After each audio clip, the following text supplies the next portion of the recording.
This video is brought to you by MoviePalette.com and enter ROOM15 for 15% off of your palette.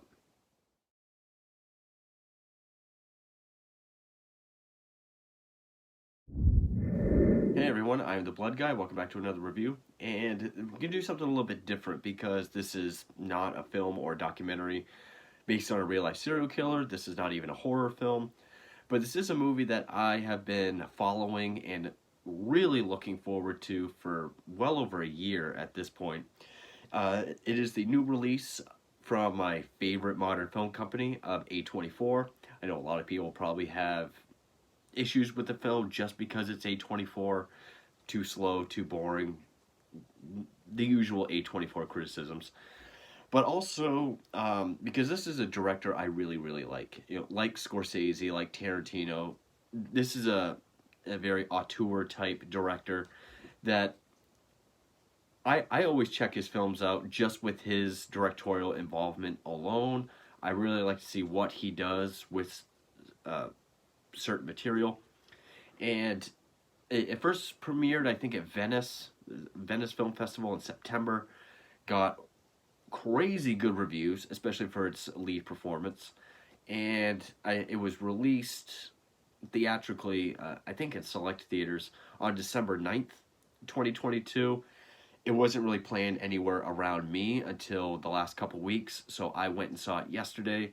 And it's the new film by Darren Aronofsky, and that is The Whale, which, yeah, I've been following it because I love A24. I really like Darren Aronofsky. I don't love everything he's done. I did not like Noah. I liked how Mother was shot. I liked how it looked. I understood the metaphor, but I thought the metaphor was really heavy. Uh, love Requiem for a Dream. Really love Requiem for a Dream. Love Black Swan. And this is more in tune with, say, Requiem for a Dream or Black Swan. Black Swan's more of a horror film, but it is also a psychological drama. Like Requiem for a Dream, that's what this is. It's a psychological drama. Now, I'm sure some people will go into it thinking Darren Aronofsky, thinking A24, and dislike it for the same reason they did Parasite, because it's not a horror movie, therefore it's not good. But this is something I've looked forward to forever, for over a year, and I loved this movie. I thought it was absolutely fantastic. I already like these kinds of movies anyway. Obviously, it's based on a play by, I think his name's Sam D. Hunter. Yes, Samuel D. Hunter. He also wrote the screenplay for this. You can tell it's based on a play because it's all one location. It all takes place in this one apartment. We get very few exterior shots. Uh, so, and it's very dialogue driven. There is a lot of talking throughout it, but a very limited cast. I mean, we only get, I think, 5 players in this, and then maybe one supporting character, one really minor supporting character. So it's very limited on cast and setting, with a lot of dialogue to help bring the story along and visuals. But I love those kinds of movies anyway. I mean, Alfred Hitchcock's Rope, based on a play, loved that movie. Glengarry Glen Ross, based on a play, loved that movie. And this is another one. I would actually really like to see this stage production. And the story is, well, actually, first, so directed by Darren Aronofsky, written by Samuel D. Hunter, based on his play. Stars Brendan Fraser, uh, Sadie Sink from Stranger Things, Hong Chow, who I saw recently in The Menu. She was like the right hand cook of Ray Fiennes in The Menu. Ty Simpkins and Samantha Morton. That's pretty much it. We get one other guy who plays the pizza guy, but that's pretty much our cast. Uh, Matthew Libatique did the cinematography, and Rob Simonson did the score. It's it's just under 2 hours. It's 117 minutes. I did not feel that at all. Even in a movie where it's mostly talking in one location, it still breezed by because I was really invested with the story. Now, sadly, this was made for $3 million, and since December, it's grossed just over 11. It really sucks that a lot of these A24 films that are absolutely fantastic are released in such a limited way, and even if they do get wide releases, people don't go see them. And yet people complain that we don't get a lot of original, well-made, well-acted, very thought-provoking films. Yet when we do, either no one goes to see them, or they're just boring and artsy. So it makes no sense. And people are tired of remakes, reboots, and Marvel and Star Wars films. Yet that's all everyone goes to see. But if this ends up being my favorite film of the year, which technically it's a 2022 film, but I saw it in 2023, I would not be surprised. I mean, Brendan Fraser already won a Golden Globe for his performance, deservedly so. I would champion him for the Oscar. He definitely deserves it. Now, there is some controversy with this film, which I'll get into, but the main gist of the story is Brendan Fraser plays a, I'm guessing, 600-pound person. It never comes out and says his weight, but because of like my 600-pound life, and that's what everyone else is saying, he's this morbidly obese 600-pound person who's pretty much confined to his apartment. Uh, it's basically a week in his life from Monday to Friday. He's dying of congestive heart failure, and he's refusing to go to the hospital at the request of his caregiver Liz, played by Hong Chow. And during this week is when his daughter, Ellie, played by a Sadie Sink, she shows up. I don't remember exactly how or why she initially showed up, but she shows up and he tries to reconnect with her. After 8 years, the story is he abandoned his daughter and ex-wife 8 years ago to be with his lover, who was a student of his, a male student, uh, which he's this English college professor that teaches night courses through Zoom meetings. So 8 years ago, he fell in love with a male student of his, and left his family. And then somewhere down the line, his partner died, and that death triggered and threw him into this depression, where he had this just food addiction, and it made him the obese weight that he's at now. So he's dying and trying to reconnect with his daughter that's he's lost touch with over the last 8 years, all in this last week of his life. Now, this is going to be a spoiler review. There's really not a whole lot to spoil, save for the very, very end. But this is an outstanding movie. Which normally for someone like Darren Aronofsky, I would go to the movie to see what he does with the material, because he is known to be controversial. He does do a lot of really dark, unsettling stuff with a lot of the material he works with. So I was curious to see what the director would do with this, and it didn't disappoint. I mean, the score has this dark, ominous, almost horror movie feel to it. There are scenes with the music that literally had my jaw dropped, and I was just amazed by what I was seeing in a very dark and unsettling kind of way. But with that said, this is a movie to check out for the ensemble. Brendan Fraser, this is definitely a star vehicle. I mean, this is considered to be his comeback role. Even though I haven't seen Doom Patrol, I've heard that is also his comeback. And Brendan Fraser, he deserves all the praise that he has been getting for this. I mean, yeah, he's wearing a fat suit, which a lot of people say is fat phobic. Okay, he's an actor. That's why he's, if you're taking someone in that position, it's not acting, it's a documentary. You got to have someone that can act through that makeup. And I thought the makeup on his face looked great. We do get one scene of him in the shower with no shirt, and I thought the fat suit looked very convincing. it didn't look cheap or fake, something like Fat Bastard and Goldmember. It didn't look like that. It looked very convincing. Brandon Fraser gives a very emotional performance. There are scenes of levity, like when he's laughing or smiling or joking around with Liz. Liz kind of provides a lot of comedy as well, but he does have a lot of emotional scenes, and you buy every single one. Every time he cries, every time he yells, every time he moves and he's in pain, you feel it. I believed he was in pain every time he moved. Every time he stands, especially with the sound design, with the creaking of the couch, the creaking of the floor. No pun intended, because I do mean it literally and uh, figuratively. You feel the weight and the gravity of his performance, the fat suit, and everything that goes with it. He's very, very, very convincing, and he did a great job with it. And yeah, some of the controversies is that is very fat phobic, because everyone in this movie is either really mean and judgmental to him, thinking they know how to help him instead of just being a person to him. They're just they think they have the answers for how to help him, or they're being very judgmental about his weight and his situation.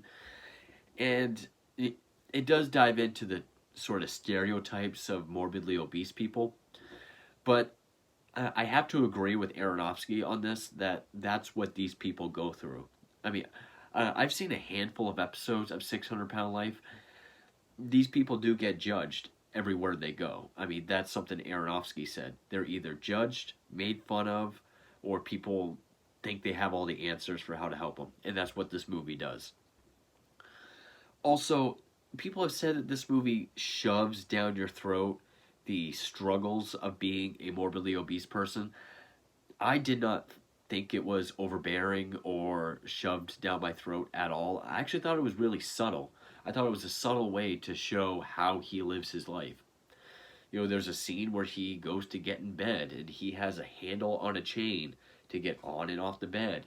There's a light with a chain on it where he has a hook so he can get the light.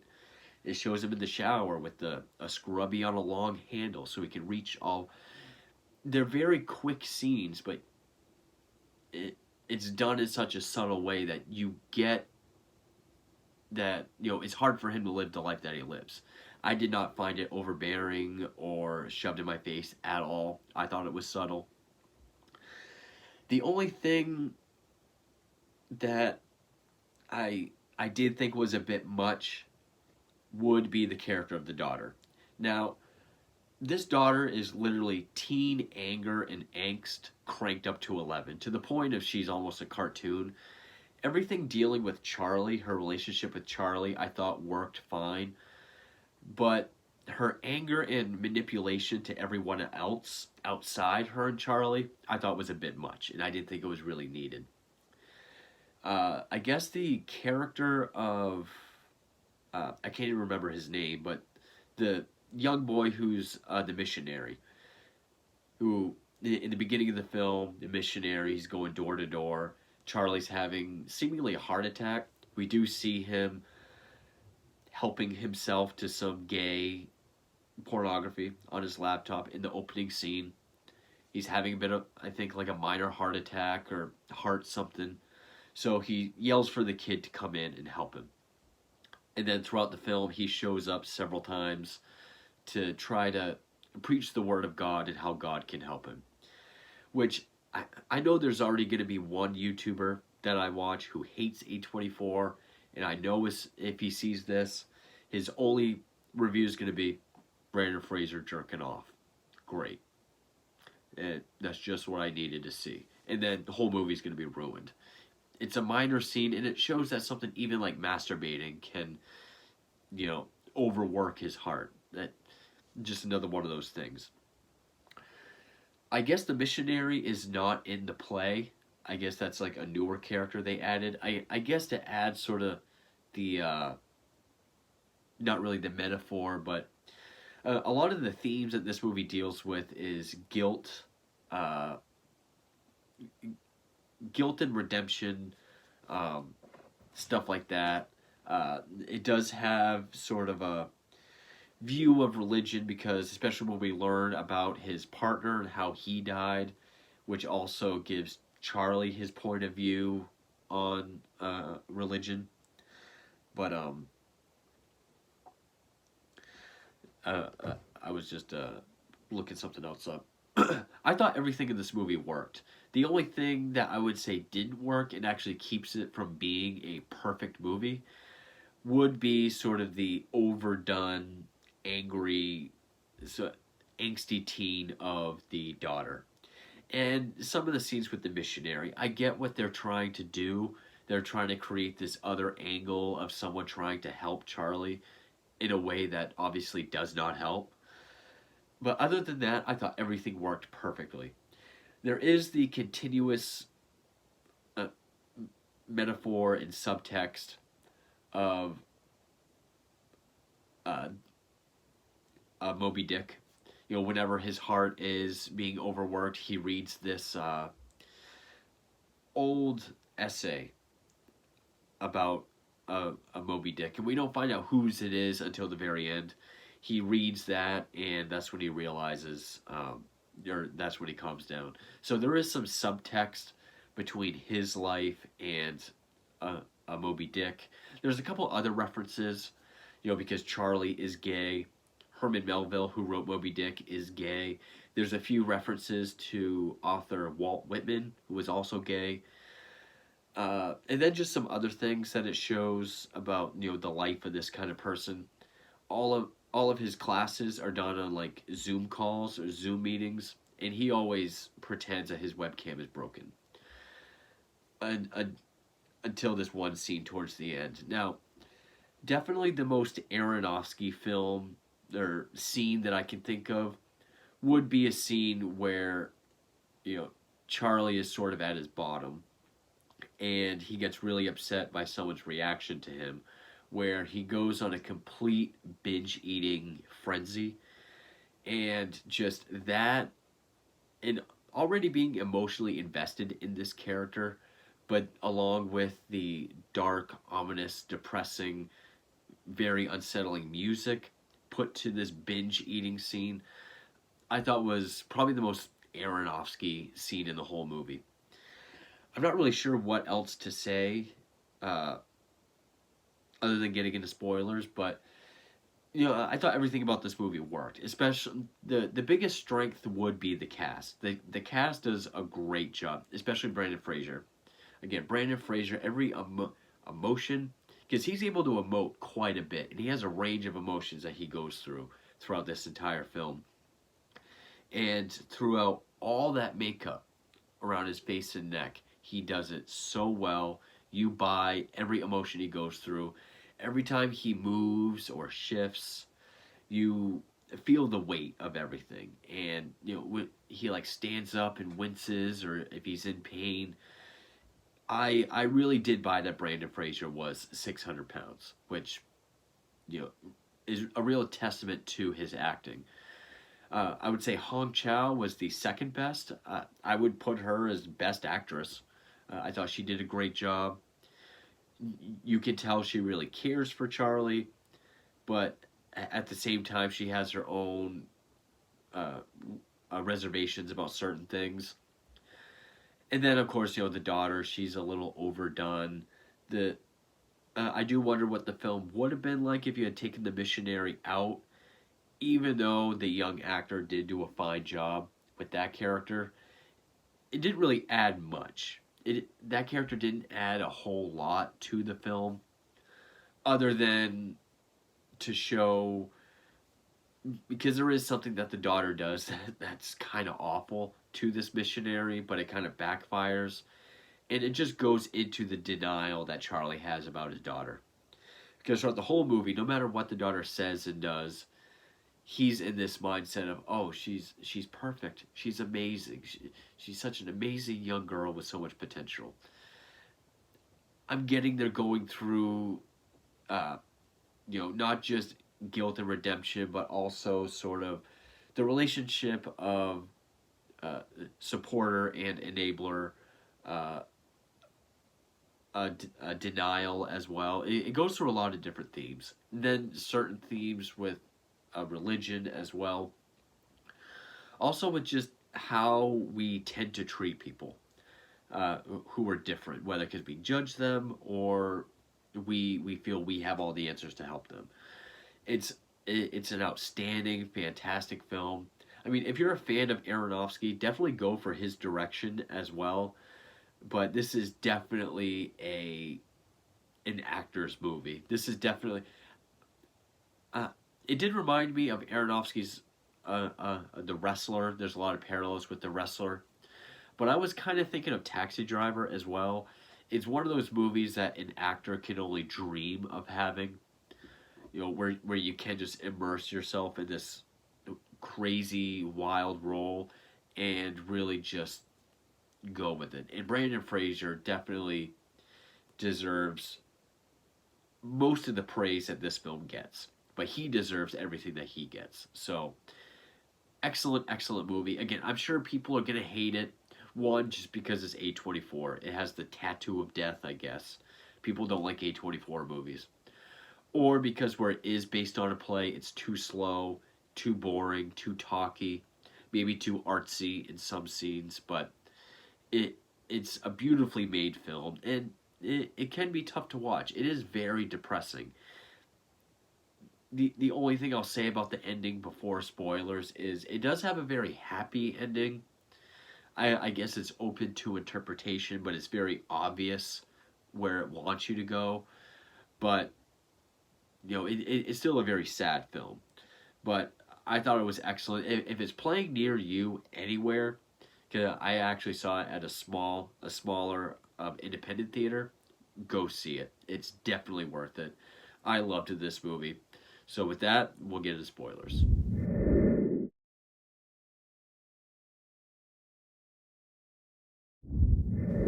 So we find out through uh, some small hints before they finally come out and say it.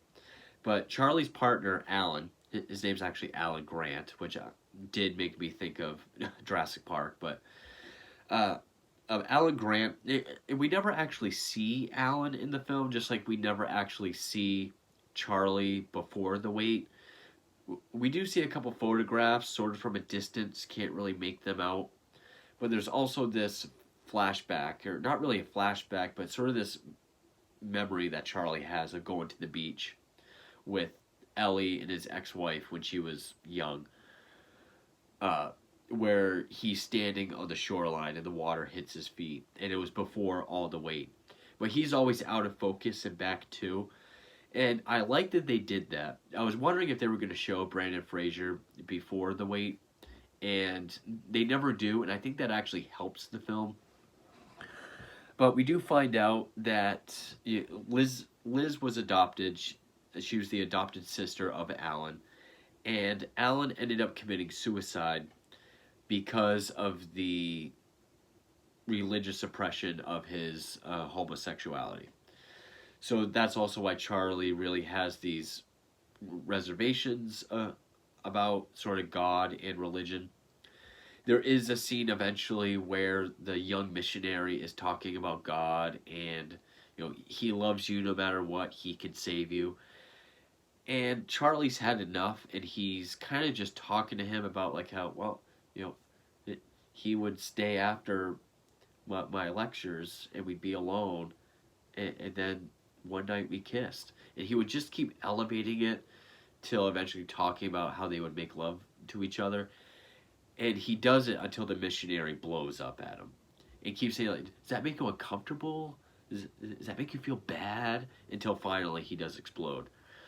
um, so it does have some views on religion as well, uh, and homosexuality, you know, because Liz is saying how you know I saw Alan die, I don't want to watch you die.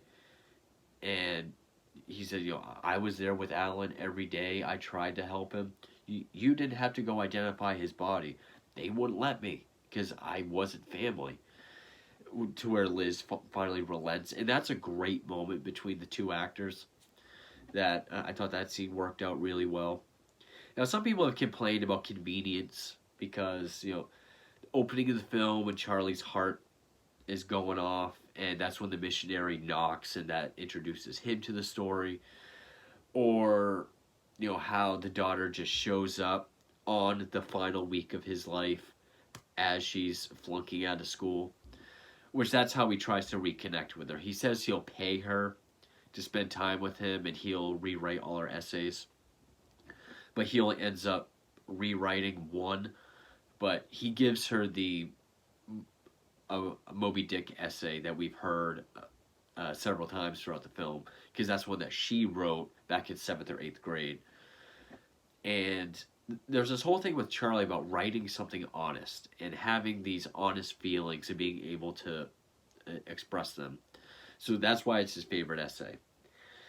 And he finally comes to terms with some of his stuff where, he sends out an email to all his students saying, fuck the reading, fuck the essays, write me something honest. And they all have something kind of depressing to say, like, I have to come to terms with my life not being exciting. I come to realize my dreams may never come true. And he says, they're all great because they're all honest. And now I'll be honest with you. And he turns his webcam on, and we can see through all the meeting, the people on their webcams, that they're all disgusted by him. And that's when he throws his laptop. The binge eating scene that really had me kind of just, that was when my jaw was open, and I thought, okay, this is the dark, upsetting Darren Aronofsky. There's been a few scenes where he orders from Gambino's Pizza. And, since he's reclusive, he just yells, hey, the money in the mailbox, just I'll leave it on the bench. And I think he shows up 3 or 4 times. I think the second time, the delivery guy's like, oh, I've been coming here for a while now. My name's Dan. I just thought you'd like to know my name. So then he yells Charlie. So then he comes again, and he's like, Charlie, you okay? It's me, Dan. Money in the mailbox, pizza on the... Yeah, that's fine. But then, I think it's on the final visit, Charlie goes outside to grab the pizza. And he looks, and Dan has been waiting to see him. And when he sees him, he's kind of shocked, repulsed, a few different things. And, of course, that's kind of what sends Charlie into rock bottom. And we just see him eating like 2 or 3 pieces of pizza at a time, making this huge sandwich and just taking bites out of it and covering it with jelly. And there's just that dark, ominous music put over it. It's really sad to see. And eventually he eats until he pukes, and then he kind of has a breakdown. And that's when he has the moment where he sends the email out to his students about being honest. But, there's also things that shows, like how his apartment is in complete disarray, except for this one bedroom that he shared with his partner. But as he started to gain weight, he couldn't get inside. And he's able to open the door, but Liz brings over this wheelchair, and he can't get through it. And the room is completely pristine. And the whole thing with the Moby Dick guess metaphor is, in the essay written by his daughter, it says, this makes me reflect on my life. Even the more boring chapters, because it takes us away from the writer's own sad story, makes me think of my life. And there's like this whale, and I get Charlie's supposed to represent the whale, both because of his weight and his condition, but also in the metaphorical sense. He's the Moby Dick to Ellie's Ahab. Another convenience, I know I'm kind of all over the place, but I've been thinking about this movie since yesterday, is that, it's kind of like Seven, where after so many scenes, it'll state what day it is, so it's kind of counting down the movie for you, which I was kind of mixed on. But of course, it starts on Monday, so obviously he's going to die by Friday. People have called that an inconvenience. I can let that slide. That's very minor in the grand scheme of the whole movie. I know people will let that ruin the movie for them, but with how good everything is and how well done everything is, that to me is just minor. So then, like the final scene of the movie is pretty much Charlie is now dying, which also there's scenes like where Liz finds out that Charlie's been hoarding money for Ellie when she gets older. When Liz was under the impression that he didn't have any money, even to the point where she kind of suffered financially because she couldn't ask him for money. Uh, but he's dying, and it finally gets to the point where Ellie's willing to accept that he's her father and loves her. That you know he's having an attack and he wants her to read the essay. She's reading it, and that's when he stands up on his own. Because earlier in the film, on her first visit, she wants him to get up and walk over to her without a walker or anything. Obviously, he can't do it. But now he does. He's dying. It's his final moments. She's reading the essay, and he stands up. We see him kind of lumber over, and I mean, this scene also, like some people have said, it's very Hollywood and over the top. I would agree, but it's acted so well. Every step. I see the pain on Brandon Fraser's face, and I buy it. I buy that every step is uh, literally killing him. But also, what I notice in this scene is that the sun is out and the sun is kind of shining around Ellie as she's standing in front of the door that's open. Whereas throughout the entire film, it's just been rainy and gloomy and gray, but now it's nice and sunny. And he finally gets to her, and there's like this bright light that comes in, and he looks up, and then we see his feet as they kind of levitate off the floor for a split second. I took that as he died and he's crossing over. Um, that's what I took it as. I know Brandon Fraser himself has said that he lived, but I took it as he died. Um, but yeah, I loved this movie. It is beautifully acted, especially for Brandon Fraser. But I will say Fraser, Hong Chow, those two especially did an excellent job. I think everyone did a fine job. Just some of the characters, I would say the missionary wasn't needed. Oh, also the sort of kind of sadistic thing that the daughter did was she has a thing for taking pictures of people and then posting them to her Facebook with some mean caption. And she took a few photos of the missionary. She gets him stoned, and then he kind of confesses his backstory to her, where he says he stole all this money. It takes place in Idaho. He's from Iowa. And I was actually surprised because he said he's from a town called Waterloo, Iowa. I was expecting a John Wayne Gacy reference because that's where Gacy first got arrested in 1967 for sodomy. No reference, but still. And he says he's, smoking pot, got in trouble, uh, didn't really believe a lot in what the missionary was doing. So he stole a bunch of the church's money, like $2,400, made his way to Idaho. It never really comes out and says what his plan, his end game is for helping Charlie. I guess it's out of his own guilt for what he did, and if he helps Charlie, it'll sort of redeem himself. That's what I took it as.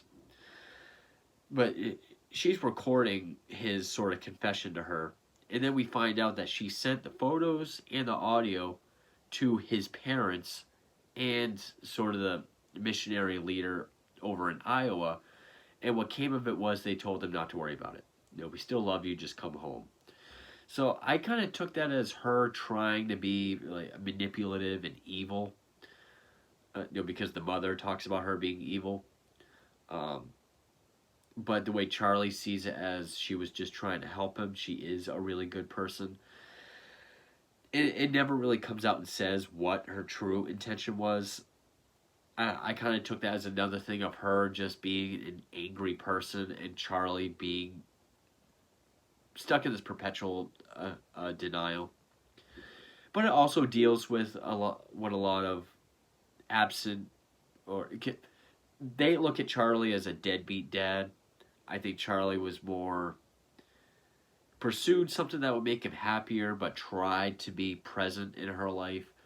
But we find out that everything he tried to do for Ellie was always cut short by the ex-wife.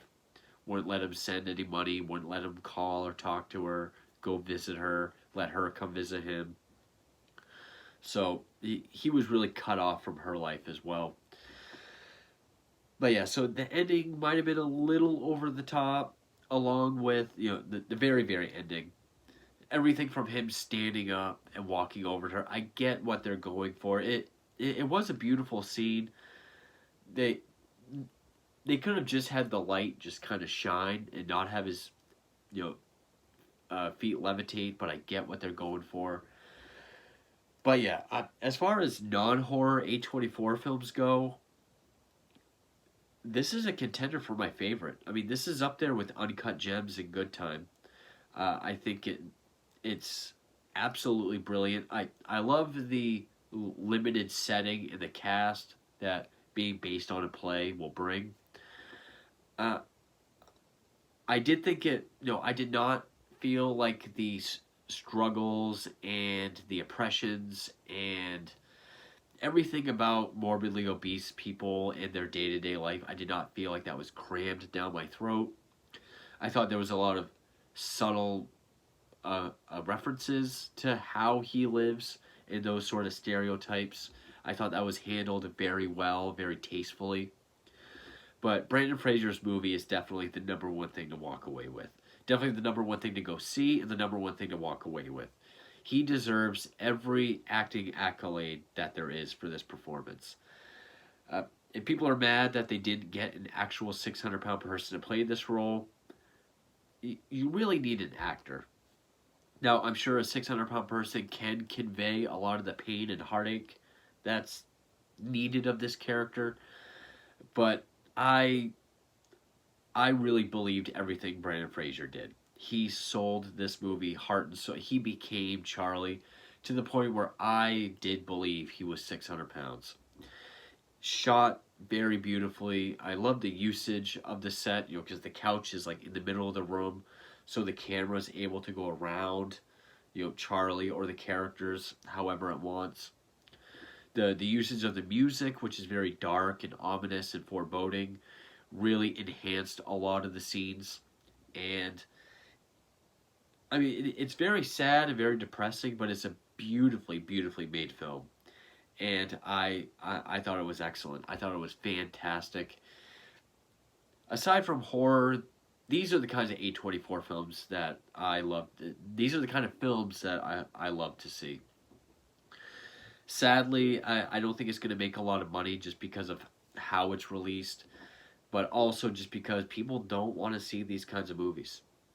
People want more action, or people want more schlock, more popcorn, or they're just going to think it's too boring, too slow, too talky, or they're going to think it's too artsy, too pretentious, just because it has A24 on it, which I disagree with. It's a morbidly obese person in his apartment during the last week of his life, which also, the conveniences, I don't really think were that convenient in the film. I mean, when does a plot point become a convenience? I mean, where's the line for it? But yeah, I can already see a lot of people not really caring for this movie, or at the very least not caring for it outside of Brandon Fraser, which I don't get. Brandon Fraser is definitely the crown jewel of this film, along with Hong Chow. But the whole movie itself is brilliant. The whole movie itself is beautiful, very powerful, very thought provoking, and you know an excellent, excellent, excellent character study. I love character studies, and this one's fantastic. So I'm sure there's more that I wanted to talk about, but I just saw this film yesterday, and I've still been thinking about it. I've been wanting to see it for over a year. Well worth the wait. Well worth the wait. I absolutely love this movie. So I do have more serial killer documentaries and films to get to, but this is one I wanted to talk about because I waited so long to finally see it. I loved The Whale. If it's playing near you, don't even hesitate. Just go see it. It's fantastic. And thank you for watching.